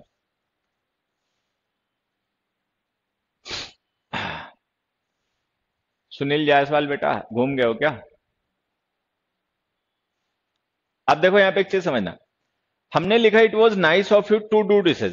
इसका मतलब क्या है ये समझ लेना। ये अगर हम किसी पर्सन से कह रहे हैं ना it was nice of you, तो इसका मतलब हम उस पर्सन को अप्रिशिएट कर रहे हैं। किस चीज के लिए अप्रिशिएट कर रहे हैं? टू डू डिशेज, कि उसने बर्तन धुलवा दिए। मतलब किसी पर्सन ने कोई काम कर दिया, उसके लिए हम उसे अप्रिशिएट कर रहे हैं। डन, ठीक है। अच्छा, आगे क्या लिखा हुआ? But you need not have to do it, लेकिन तुम्हें ये करना नहीं था। मतलब जिस काम को उसने पर्सन ने कर दिया और हम उस काम के लिए उसको अप्रिशिएट भी कर रहे हैं। तो अगर हम किसी पर्सन को कोई काम करने के लिए अप्रिशिएट कर रहे हैं तो इसका मतलब वो काम हो चुका होगा। लेकिन अब हम उससे ये कह रहे हैं कि जो काम उसने कर दिया है, जो हो चुका है, उसको करने की जरूरत नहीं थी। मतलब कई बार ऐसा होता है ना, हम कोई काम कर देते हैं उसकी जरूरत नहीं होती लेकिन फिर भी हम कर बैठे हैं। मान लो हम सब्जी खरीद लाए, सब घर पे सब्जी पहले से ही थी, कोई तो जरूरत नहीं थी खरीदने की, लेकिन फिर भी हमने वो काम कर दिया। तो मान लो ये पर्सन है, इसने इसके बर्तन धुलवा दिए। डू डिशेज का मतलब बर्तन धोना होता है। तो हमने उसको अप्रिशिएट किया, भाई आपने बर्तन धो दिया, बहुत अच्छा काम किया, लेकिन इसकी कोई जरूरत नहीं थी बर्तन धोने की। देन तो इसका मतलब वो काम हो चुका है। अगर वो काम हो चुका है तो हमें परफेक्ट फॉर्म लिखनी पड़ेगी। अब देखो ये जो नीड नॉट हम लिखते हैं ना, इसके साथ में अगर हम परफेक्ट फॉर्म लिखेंगे तो परफेक्ट फॉर्म वर्ब की होती है हैव प्लस थर्ड फॉर्म। ये जो डू लिखा है ये परफेक्ट फॉर्म तो है नहीं, तो ये ऑप्शन ऐसे ही गलत हो गया। ठीक है, ये जो टू डू लिखा है ये भी परफेक्ट फॉर्म नहीं है, तो ये जो नो इंप्रूवमेंट वाला ऑप्शन है ये भी गलत हो गया। अब ये जो हैव डन हमने लिखी ना, ये है वर्ब की परफेक्ट फॉर्म। लेकिन अब कहानी क्या है कि नीड नॉट जो हम लिखते हैं ये मॉडल है। नीड नॉट जो होता है ना, ये मॉडल होता है, मॉडल। ठीक है। अच्छा, हमने क्या पढ़ा था कि नीड और डेयर, अगर देखो नीड और डेयर के साथ अगर हम नॉट लिखते हैं ना तो ये मॉडल्स होते हैं। तो अगर ये मॉडल होते हैं तो हम इनके साथ में टू के साथ इन्फिनिटी तो लिख नहीं पाएंगे, क्योंकि इन्फिनिटी तो मेन वर्ब के साथ लिखा जाता है। तो बी ऑप्शन भी गलत हो गया, सी ऑप्शन आंसर हो गया। तो हमारा आंसर हो गया it was nice of you to do this but you need not have done it. Need not have done it. अब जब हम ये लिख देंगे need not have done it, तो इसका अंडरस्टूड मीनिंग हो जाएगा but you did. But you did. Now how do we know that he did? अब हमें कैसे पता कि उसने काम कर दिया? वो यहाँ पे लिखा था, क्योंकि उसको अप्रिशिएट कर रहे हैं तो इससे पता चल गया। तो आंसर इसका हो गया need not have done. Need और डेयर के बाद जब हम नॉट लिख देते हैं ना तो मॉडल्स हो जाते हैं। मॉडल्स के साथ में इन्फिनिटिव मत लिखा करो, ठीक है। चलो ये हो गया खत्म।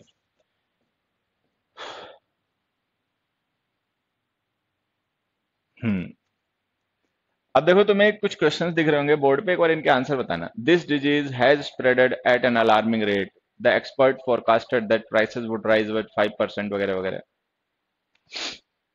एक बार ये क्वेश्चंस पढ़ो और कुछ समझ में आए इनके आंसर वगैरह तो बताओ मुझे, फिर मैं एक्सप्लेन करता हूँ।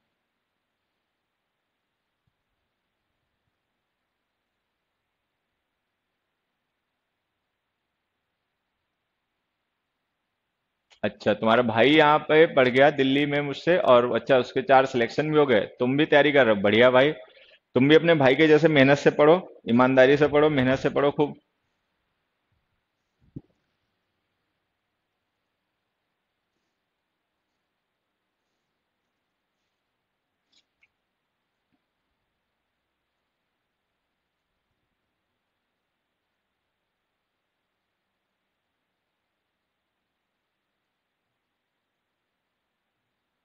देखो ये आसान है क्वेश्चंस, मैं बता देता हूँ।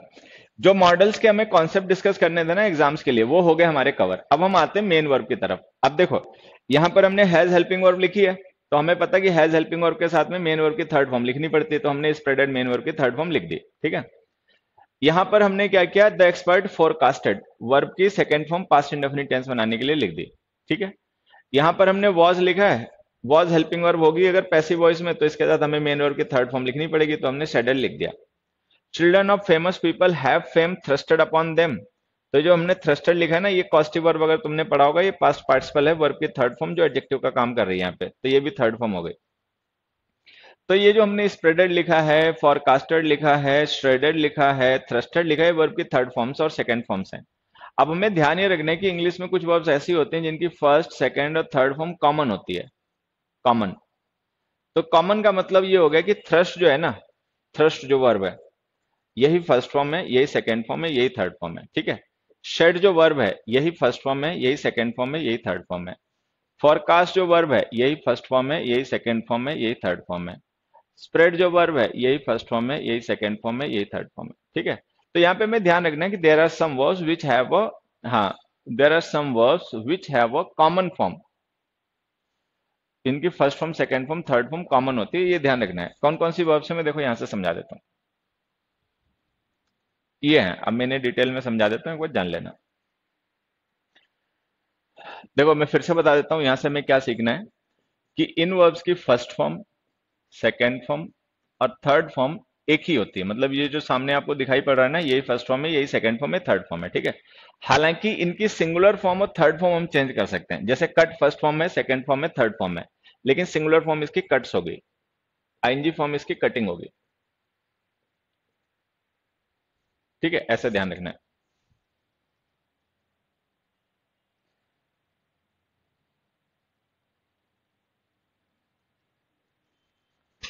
ठीक है। अब देखो मैं इन वर्ब्स को एक बार समझा देता हूँ, ध्यान से सुनना। कट का मीनिंग सबको ही पता है, काटना। पुट का मतलब भी पता होगा, रखना। बेट का मतलब शर्त लगाना, ठीक है। बिड का मतलब, ध्यान से सुनना, बिड का मतलब होता है बोली लगाना, ठीक है। लेकिन अगर तुमने कभी ध्यान दिया हो, ठीक है, तो तुमने कई बार ऐसा भी पढ़ा होगा कि बिड की सेकंड फॉर्म बेड, BADE, और थर्ड फॉर्म बिडन होती है। तो जो बिड वर्ब होती है ना, इसकी फॉर्म ये भी होती है, बिड, बेड, बिडन, और इसकी फॉर्म ये भी होती है, बिड। तो अब ये डिफरेंस हमें समझना है कि हम कह रहे हैं कि बिड की first, second, third form common होती है, फिर हम कह रहे हैं कि नहीं, बिड, बेड, बिडन भी होता है, ठीक है। तो ये कैसे हम डिफ्रेंशिएट करेंगे, ये मैं तुम्हें समझाता हूं, ध्यान से सुनना। असल में बिड वर्ब के दो मीनिंग होते हैं। बिड का मतलब एक तो होता है बोली लगाना, ठीक है, तब इसकी फर्स्ट, सेकंड, थर्ड फॉर्म होती है बिड। और एक बिड का मतलब होता है किसी से कुछ करने के लिए कहना, मतलब, ठीक है, तब इसकी फॉर्म चेंज होकर बिड, बेड, बिडन हो जाती है। वो हम सेंटेंस पढ़ के तब जान जाते हैं कि यहाँ पे बिड का मतलब क्या होगा, और हमें पता चल जाता है ये सही लिखा है, गलत लिखा है। जैसे कि एग्जाम्पल से समझना, मान लो मैंने एक सेंटेंस लिखा, दे have dash the highest amount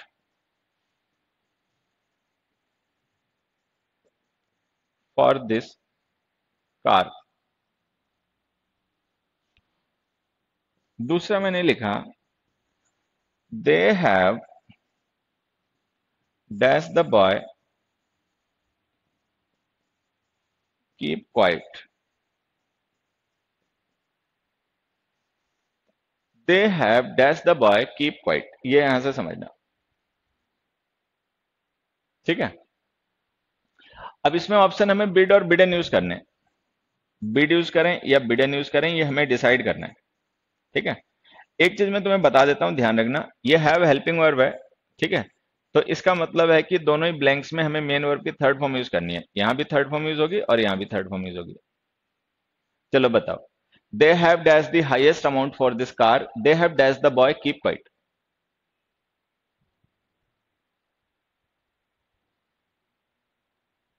bid bidden आ जाएगा, हाँ। अब देखो, फर्स्ट जो सेंटेंस है ना, इसमें मतलब होगा इसका बोली लगाना। द हाईएस्ट अमाउंट लिखा हुआ है ना, तो मान लो कोई कार वगैरह है, उसकी मतलब नीलामी हो रही है, तो इन्होंने बिड किया, तो यहाँ पे हम बिड की थर्ड फॉर्म बिड लिखेंगे। अच्छा, यहाँ पे इन्होंने बॉय को चुप रहने के लिए कहा है, मतलब इन्होंने बॉय को ऑर्डर किया है चुप रहने के लिए, तो अब यहाँ पे हमें लिखना पड़ेगा बिडन। तो ये है। तो बिड, बेड, बिडन में यही डिफरेंस होता है कि अगर बिड का मतलब बोली लगाना है तो इसकी फर्स्ट, सेकंड, थर्ड फॉर्म यही होती है, ध्यान रखना। अगर इसका मतलब किसी को ऑर्डर देना हो, किसी से कुछ करना, कहने मतलब कहना हो, करने के लिए, तो फिर ये चेंज होकर बिड, बेड, बिडन हो जाता है। चलो ये ध्यान रहेंगे, आगे आ जाते हैं। बस्ट का मतलब होता है किसी चीज का फूट जाना, फट जाना, द टायर बस्ट, ठीक है। लेट का मतलब होता है किसी को अलाउ करना, they have not let any one go, ठीक है। रीड का मतलब छुटकारा पाना, how will I get rid of this car, ठीक है। रीड की प्रोनाउंसिएशन सेकंड और थर्ड फॉर्म में रेड हो जाती है, स्पेलिंग यही रहती है, I have read all this books. तो प्रोनाउंसिएशन रेड हो जाएगी, स्पेलिंग चेंज नहीं होगी, ठीक है। सेकंड और थर्ड फॉर्म में प्रोनाउंसिएशन रेड। हिट की फर्स्ट, सेकंड, थर्ड फॉर्म यही होती है, हर्ट की भी यही होती है, मीनिंग इनके पता ही होंगे। हर्ट, थ्रस्ट को देखो मैं समझा देता हूँ। थ्रस्ट वर्ड जो होता है ना, ये नाउन भी होता है। थ्रस्ट का मतलब होता है फोर्स। थ्रस्ट वर्ड जो है एक नाउन भी है, थ्रस्ट का मतलब फोर्स होता है। जैसे तुम लोगों ने साइंस में एक वर्ड पढ़ा होगा, बायंसी। बायंसी अपथ्रस्ट होता है, मतलब कोई चीज जब हम लिक्विड में डालते हैं ना, तो लिक्विड उस पर अपथ्रस्ट अप्लाई करता है, तो बायंसी का मतलब अपथ्रस्ट होता है। तो थ्रस्ट का मतलब होता है फोर्स, लेकिन थ्रस्ट वर्ब भी होती है। जब थ्रस्ट वर्ब होती है तो इसका मतलब होता है किसी चीज को फोर्सफुली फेंकना, धकेलना, ठीक है। The expulsion of the gases has thrust the rocket high into the sky, ठीक है। तो जब ये वर्ब होता है तो इसकी फर्स्ट सेकंड थर्ड फॉर्म यही होती है। क्विट का मतलब होता है गिव अप कर देना। क्विट कर देना मतलब किसी चीज को गिव अप कर देना, अबेंडन कर देना। दे क्विट द गेम, ठीक है। वेड का मतलब शादी करना, the wed last year. Set का मतलब किसी चीज को कहीं पे स्थापित करना, पुट करना। स्लिट का मतलब होता है किसी रेजर लाइक ऑब्जेक्ट से काटना, चीरना। दे स्लिट इज थ्रोट, उन्होंने उसका थ्रोट काट दिया। तो स्लिट करना मतलब, स्लिट नाउन भी होता है वैसे, तुम्हें बताऊं, जैसे दीवारों वगैरह में जो दरार आ जाती है ना, उसे भी हम स्लिट कहते हैं। और स्लिट नाउन होने के साथ साथ में वर्ब भी होता है। जब स्लिट वर्ब होता है तो स्लिट का मतलब होता है किसी शार्प रेजर लाइक ऑब्जेक्ट से किसी चीज को काट देना, ठीक है। उसके बाद आ गया स्प्लिट।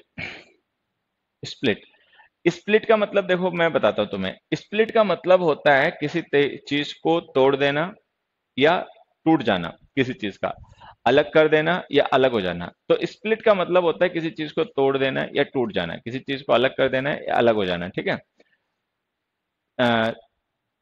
इट स्प्लिट, मतलब ऑल ऑफ सडन, ये अचानक से टूट गया, मान लो कोई धागा वगैरह है, एकदम से टूट गया, ठीक है। एक छोटी सी चीज मैं तुम्हें समझा देता हूँ। एक बार एसएससी के पेपर, एसएससी नहीं सॉरी, सीडीएस के पेपर में एक क्वेश्चन आया। It is no use crying over the dash milk, ठीक है। अब इसके देखो ऑप्शंस में तुम्हें दे देता हूँ। स्पिल्ट, स्प्लिट, चलो। हालांकि उसमें तो चार ऑप्शन थे, लेकिन मुझे चार नहीं देने, इन दो से यही हमें समझना है, तो इतने के लिए काफी है। आंसर बताओ। It is no use crying over the dash milk.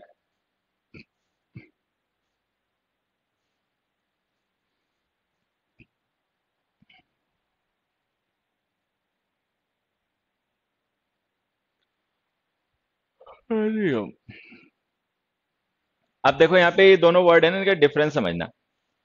ये जो स्प्लिट है, ये तो फर्स्ट सेकंड थर्ड फॉर्म इसकी यही है, अभी जैसा कि हमने डिस्कस किया, यही फर्स्ट फॉर्म है, यही सेकंड फॉर्म है, यही थर्ड फॉर्म है, डन, ये ध्यान रखना। लेकिन एक वर्ब होती है इंग्लिश में, स्पिल। स्पिल का मतलब होता है किसी चीज को फैला देना, बिखेर देना, ठीक है। इंग्लिश में एक इडियम होता है, वो भी तुमने पढ़ा होगा, spill the beans. Spill the beans.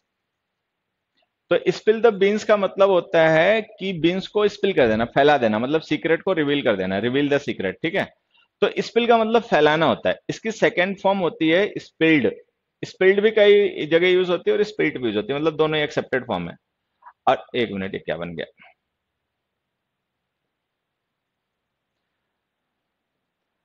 और इसकी थर्ड फॉर्म भी होती है स्पिल्ट, ठीक है। दोनों ही एक्सेप्टेड है स्पेलिंग। तो ये जो हम स्पिल्ट लिखते हैं ना, स्पिल्ट, SPILT, ये इस स्पिल वर्ब की सेकेंड और थर्ड फॉर्म होती है, जिसका मतलब होता है फैल जाना, फैला देना, ठीक है। और ये स्प्लिट अलग वर्ड है। अच्छा, ये जो सेंटेंस है, पहली बात तो एक ये प्रोवर्ब है, तुम्हें पहले से इसका पता होना चाहिए, ठीक है। नहीं पता तो देखो मैं बता देता हूँ। यहाँ पे आएगा आंसर स्पिल्ट, और स्पिल्ट मिल्क का मतलब है फैला हुआ, बिखरा हुआ दूध। कि मान लो कोई चीज हमसे फैल गई है, बिखर गई, नुकसान हो चुका है, तो अब उसको रोने धोने का, क्राइंग ओवर का मतलब उस पर रोना धोना करना। तो अगर हमारा कोई नुकसान हो चुका है, तो उस पर रोने, हाँ, लर्नड और लेंट का भी यही होता है बच्चे, उन दोनों की भी फॉर्म, दोनों ही स्पेलिंग एक्सेप्टेड होती है, ठीक है। तो अब यहाँ पे हमें ध्यान ये रखना है कि जो स्पिल्ट है वो स्पिल वर्ब की सेकंड और थर्ड फॉर्म है, और इसका मतलब फैलना या फैला देना होता है, ठीक है। और जो स्प्लिट है, SPLIT, वो वर्ब फर्स्ट सेकंड थर्ड और तीनों फॉर्म में सेम रहती है, और उसका मतलब होता है किसी चीज का तोड़ देना या टूट जाना, ठीक है, ये ध्यान रखना। तो इसमें आंसर स्पिल्ट आएगा। स्पिल्ट मिल्क का मतलब फैला हुआ दूध, मतलब हो चुका नुकसान, मान लो कोई नुकसान हो चुका है, तो अब उस पर रोना धोना करने का कोई फायदा नहीं है, आगे बढ़ो, ठीक है। ठीक है। फिर आगे स्प्रेड। स्प्रेड का मतलब फैलना भी होता है, फैलाना भी होता है, ये ध्यान रखना है। इसकी फर्स्ट सेकंड थर्ड फॉर्म यही होती है। फिर आगे वर्ब शेड। अब देखो, शेड वर्ड जो होता है ना, ये नाउन भी होता है। शेड वर्ड जब नाउन होता है तो इसका मतलब होता है थैच, कवर, छप्पर वगैरह, ठीक है। जैसे टीन शेड वगैरह नहीं बना देते हैं, जो एफसीआई के गोडाउन्स वगैरह होते हैं वहां पे देखो टिन शेड डाल देते हैं, उसमें अनाज रखा होता है।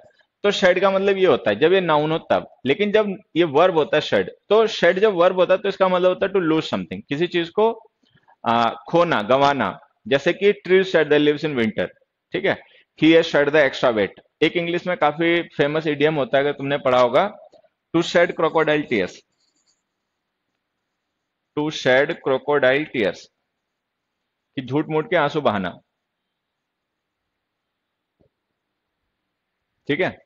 तो शेड का मतलब होता है किसी चीज को बहाना, गिराना, गंवाना, ठीक है, लूज करना किसी चीज को।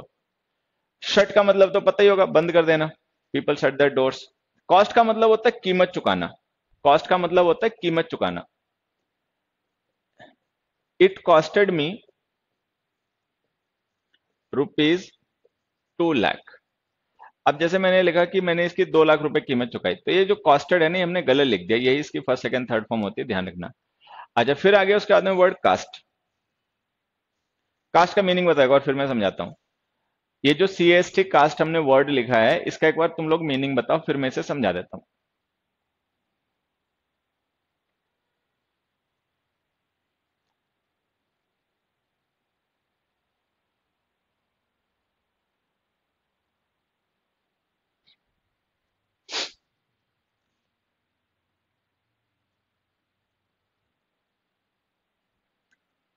वोट करना, बनाना। देखो बच्चे, मैं बताता हूं, यहाँ पे समझना। ये जो कास्ट वर्ब है ना, इसका एक तो मतलब होता है टू थ्रो, किसी चीज को थ्रो करना। एक इसका मतलब होता है मोल्ड, ढालना, जो बच्चे ने बताया ना, बनाना। और दूसरा इसका मतलब होता है किसी चीज को प्रोजेक्ट करना, लॉन्च करना।